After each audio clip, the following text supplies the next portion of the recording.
রংপুরের বেগম রোকেয়া বিশ্ববিদ্যালয়ের ছাত্র আবু সাইদ হত্যা মামলার তদন্ত প্রতিবেদন 14 জুলাই দাখিলের নির্দেশ দিয়েছে আন্তর্জাতিক অপরাধ ট্রাইব্যুনাল। এছাড়া গাজীপুরের কোনাবাড়িতে কলেজ ছাত্র হৃদয়কে গুলি করে হত্যা এবং যাত্রাবাড়িতে হত্যা মামলায় তদন্ত প্রতিবেদন 17 আগস্ট দাখিলের নির্দেশ দিয়েছে ট্রাইব্যুনাল। এর আগে সকাল 10টায় রংপুরের বেগম রোকেয়া বিশ্ববিদ্যালয়ের ছাত্র আবু সাইদ হত্যা মামলায় ট্রাইব্যুনালে হাজির করা হয় এসআই আমির হোসেন, কনস্টেবল সুজন চন্দ্র রায়, ছাত্রলীগ নেতা শফিকুল ইসলাম ও ইমরান হোসেনকে। এরপর বিচারপতি গোলাম মুর্তুজা মজুমদারের নেতৃত্বাধীন 3 সদস্যের ট্রাইব্যুনালে এর উপর শুনানি হয়। এদিকে গাজীপুরের কোনাবাড়ি থানার পাশে কলেজ ছাত্র হৃদয়কে গুলি করে হত্যা মামলায় কোনাবাড়ি থানার সাবেক ওসি KM আশরাফ উদ্দিন সহ 5 জনকে ট্রাইব্যুনালে হাজির করা হয়।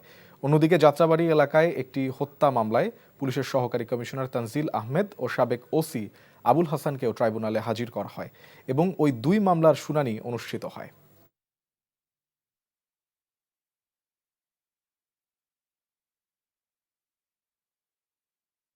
বান্ডেল থাকলে প্রতি সেনমানিতে টাকা বাঁচবে। বিকাশ সেনমানি বান্ডিল কিনে জিতুন প্রতি লেনদেনে।